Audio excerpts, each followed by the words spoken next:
The first thing I would like to say is thank you. Not only has Harvard given me an extraordinary honor, but the weeks of fear and nausea I have endured at the thought of giving this commencement address have made me lose weight.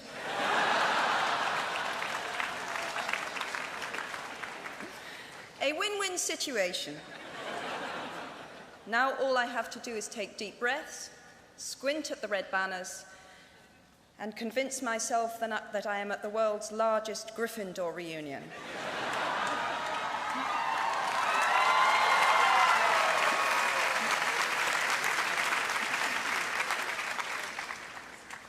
Delivering a commencement address is a great responsibility, or so I thought, until I cast my mind back to my own graduation. The commencement speaker that day was the distinguished British philosopher, Baroness Mary Warnock. Reflecting on her speech has helped me enormously in writing this one, because it turns out that I can't remember a single word she said.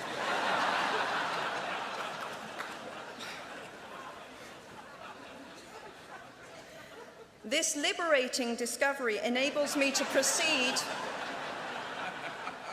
without any fear that I might inadvertently influence you to abandon promising careers in business, the law, or politics for the giddy delights of becoming a gay wizard.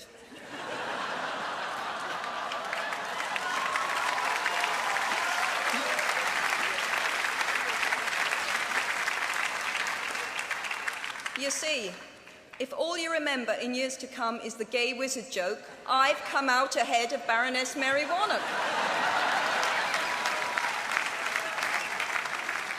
Achievable goals, the first step to self-improvement. Actually, I have racked my mind and heart for what I ought to say to you today. I have asked myself what I wish I had known at my own graduation, and what important lessons I have learned in the 21 years that have expired between that day and this. I have come up with two answers. On this wonderful day when we are gathered together to celebrate your academic success, I have decided to talk to you about the benefits of failure. And as you stand on the threshold of what is sometimes called real life, I want to extol the crucial importance of imagination.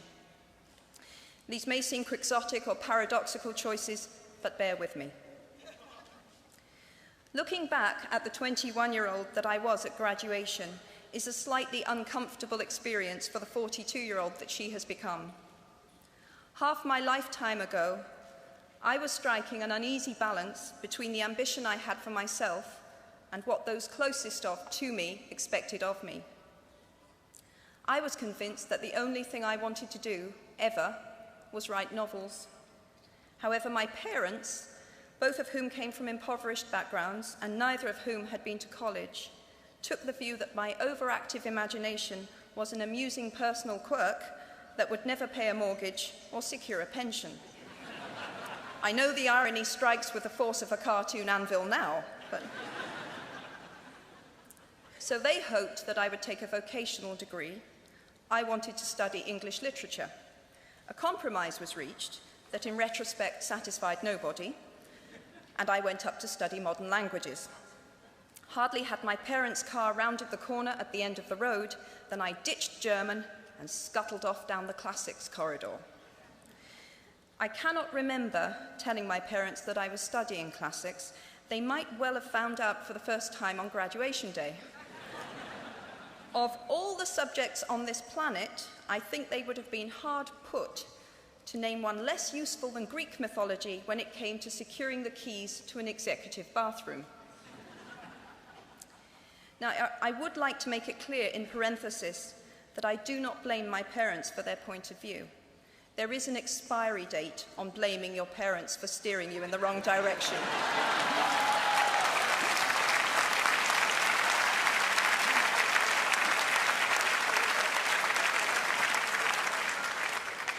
The moment you are old enough to take the wheel, responsibility lies with you.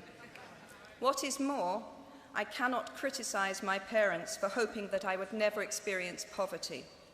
They had been poor themselves, and I have since been poor, and I quite agree with them that it is not an ennobling experience. Poverty entails fear and stress, and sometimes depression. It means 1,000 petty humiliations and hardships. Climbing out of poverty by your own efforts, that is something on which to pride yourself, but poverty itself is romanticized only by fools. What I feared most for myself at your age was not poverty, but failure. At your age, in spite of a distinct lack of motivation at university, where I had spent far too long in the coffee bar writing stories and far too little time at lectures, I had a knack for passing examinations, and that, for years, had been the measure of success in my life and that of my peers. Now, I am not dull enough to suppose that because you are young, gifted, and well-educated, you have never known heartbreak, hardship, or heartache. Talent and intelligence never yet inoculated anyone against the caprice of the fates, and I do not for a moment suppose that everyone here has enjoyed an existence of unruffled privilege and contentment. However, the fact that you are graduating from Harvard suggests that you are not very well acquainted with failure. You might be driven by a fear of failure quite as much as a desire for success. Indeed, your conception of failure might not be too far removed from the average person's idea of success. So high have you already flown. Ultimately, we all have to decide for ourselves what constitutes failure. But the world is quite eager to give you a set of criteria if you let it. So I think it fair to say that by any conventional measure, a mere 7 years after my graduation day, I had failed on an epic scale. An exceptionally short-lived marriage had imploded, and I was jobless, a lone parent, and as poor as it is possible to be in modern Britain without being homeless. The fears that my parents had had for me and that I had had for myself had both come to pass, and by every usual standard, I was the biggest failure I knew. Now, I'm not going to stand here and tell you that failure is fun. That period of my life was a dark one, and I had no idea that there was going to be what the press has since represented as a kind of fairy tale resolution. I had no idea then how far the tunnel extended, and for a long time, any light at the end of it was a hope rather than a reality. So why do I talk about the benefits of failure? Simply because failure meant a stripping away of the inessential. I stopped pretending to myself that I was anything other than what I was, and began to direct all my energy into finishing the only work that mattered to me. Had I really succeeded at anything else, I might never have found the determination to succeed in the one arena where I believed I truly belonged. I was set free because my greatest fear had been realized, and I was still alive, and I still had a daughter whom I adored, and I had an old typewriter and a big idea. And so rock bottom became the solid foundation on which I rebuilt my life. You might never fail on the scale I did, but some failure in life is inevitable. It is impossible to live without failing at something, unless you live so cautiously that you might as well not have lived at all, in which case you fail by default. Failure gave me an inner security that I had never attained by passing examinations. Failure taught me things about myself that I could have learned no other way. I discovered that I had a strong will and more discipline than I had suspected. I also found out that I had friends whose value was truly above the price of rubies. The knowledge that you have emerged wiser and stronger from setbacks means that you are, ever after, secure in your ability to survive. You will never truly know yourself or the strength of your relationships until both have been tested by adversity. Such knowledge is a true gift, for all that it is painfully won, and it has been worth more than any qualification I ever earned. So given a time turner, I would tell my 21-year-old self that personal happiness lies in knowing that life is not a checklist of acquisition or achievement. Your qualifications, your CV, are not your life, though you will meet many people of my age and older who confuse the two. Life is difficult and complicated and beyond anyone's total control, and the humility to know that will enable you to survive its vicissitudes.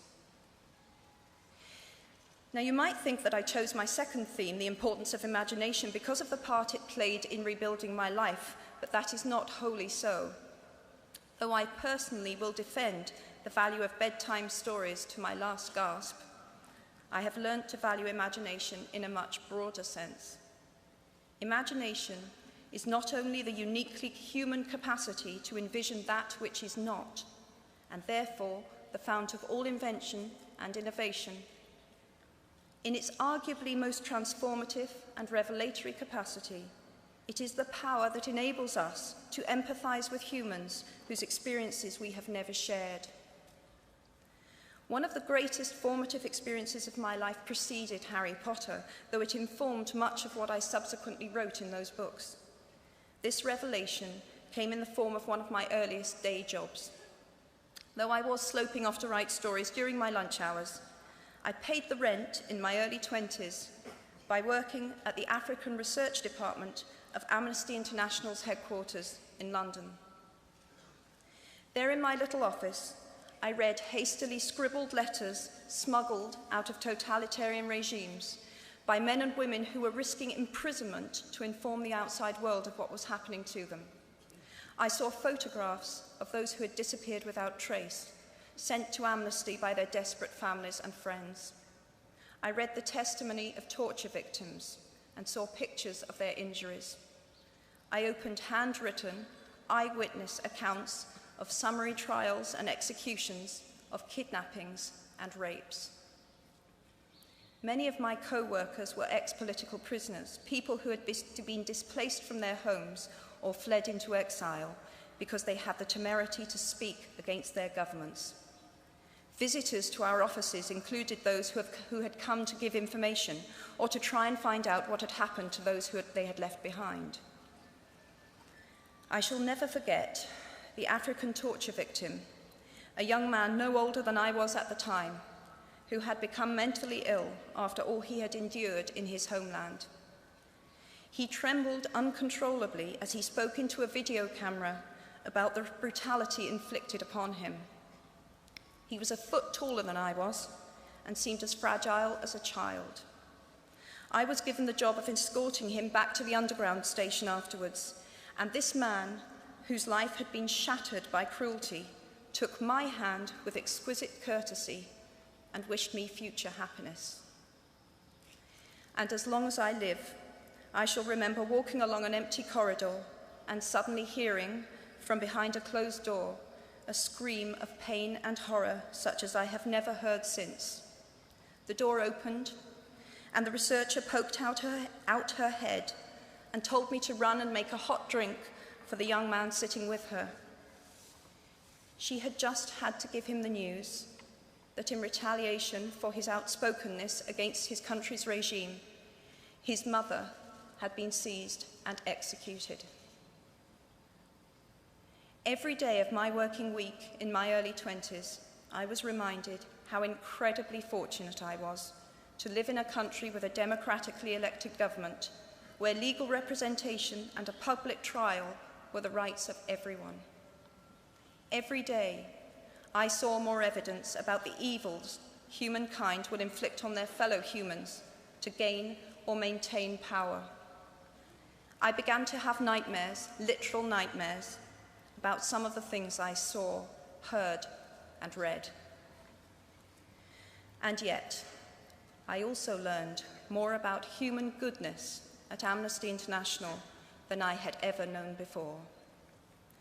Amnesty mobilizes thousands of people who have never been tortured or imprisoned for their beliefs to act on behalf of those who have.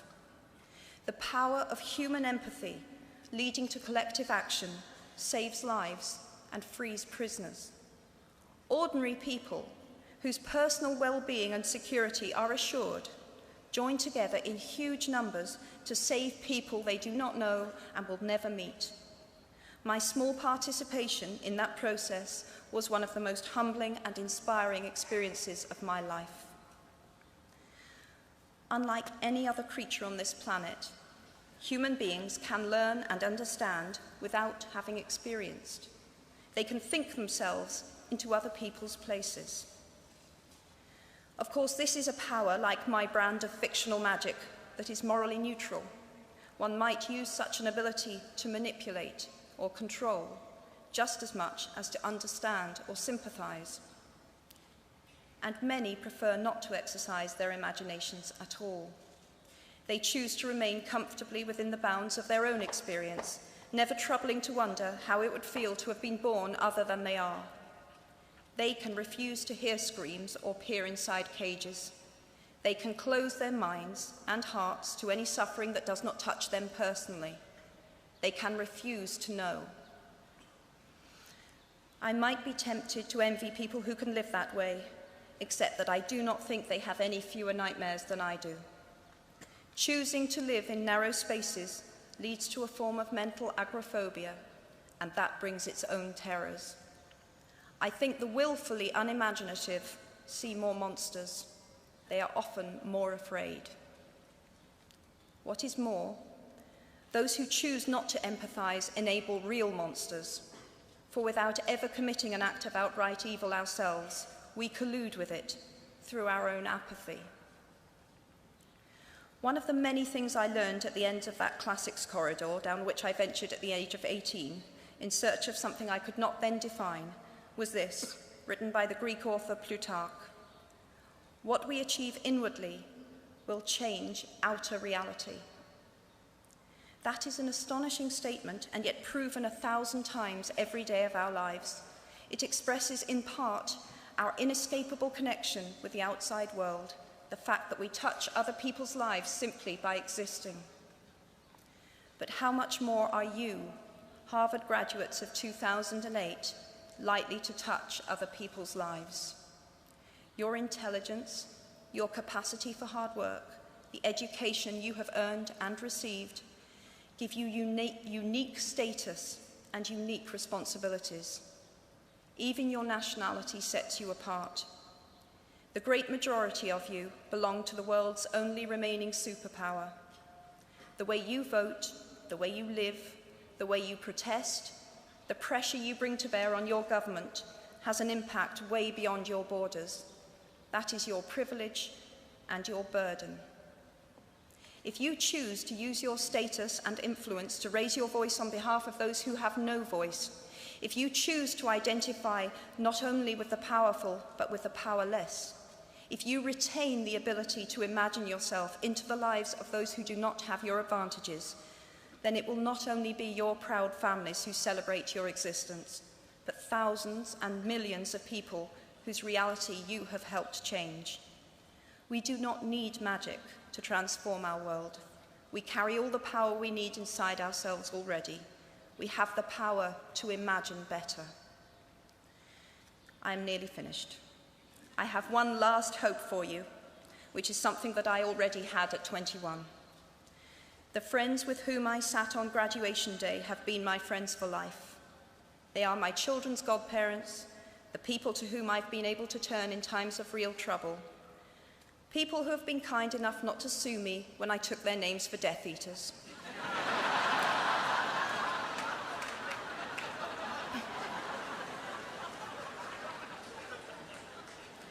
At our graduation, we were bound by enormous affection, by our shared experience of a time that could never come again, and of course, by the knowledge that we held certain photographic evidence that would be exceptionally valuable if any of us ran for Prime Minister. So today, I wish you nothing better than similar friendships. And tomorrow, I hope that even if you remember not a single word of mine, you remember those of Seneca, another of those old Romans I met when I fled down the classics corridor in retreat from career ladders in search of ancient wisdom. As is a tale, so is life. Not how long it is, but how good it is what matters. I wish you all very good lives. Thank you very much.